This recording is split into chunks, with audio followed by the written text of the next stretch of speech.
¿Qué pensarías si te dijera que la última vez que Chris Novoselic vio con vida a Kurt fue cuando los dos tuvieron una pelea que incluso llegó a los golpes? En este video te cuento todo lo que ocurrió tras esa triste historia de despedida entre dos amigos.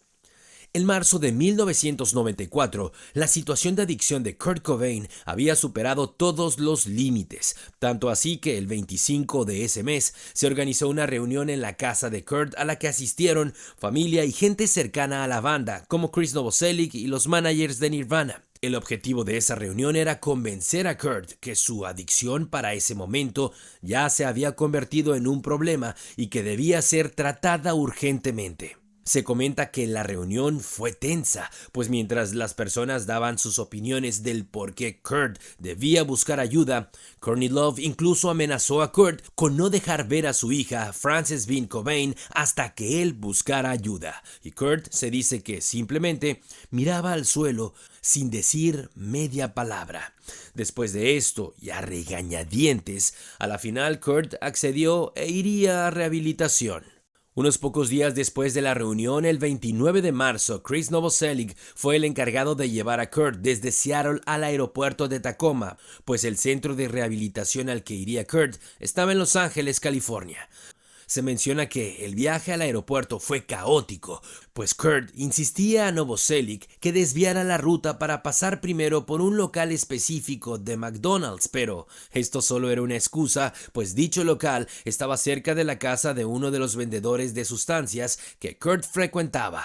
Chris, al darse cuenta de esto, no hizo caso a la petición de Kurt y siguió en ruta al aeropuerto sin desviarse. Se rumora que Kurt, en ese punto, estaba muy emocional y que en medio del viaje al aeropuerto gritaba y lloraba, y que incluso se dice que en algún punto quiso lanzarse del auto en movimiento. Una vez que llegaron al aeropuerto, se menciona que Chris tuvo que llevar a la fuerza a Kurt y que casi se veía como policía o un profesor llevando del cuello de la camisa al alumno que se había portado mal hacia la oficina del director. De pronto Kurt dio un puñetazo directo en la cara de Chris para poder escapar. Sin embargo, Chris lanzó al suelo a Kurt y en medio del aeropuerto la gente miraba asombrada a los dos amigos luchando y dándose puñetazos. En cierto punto, Kurt logró liberarse, salió corriendo mientras insultaba a Chris y desapareció entre la multitud.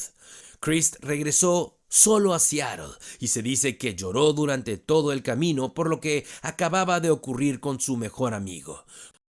Kurt huyó del aeropuerto, pero al siguiente día decidió ir a rehabilitación. Sin embargo, esta fue la última vez que Chris viera con vida a Kurt, pues tras una corta estancia en el centro de rehabilitación en Los Ángeles, Kurt huyó de ahí y voló de regreso a Seattle, donde pocos días después ocurriría su extraño final.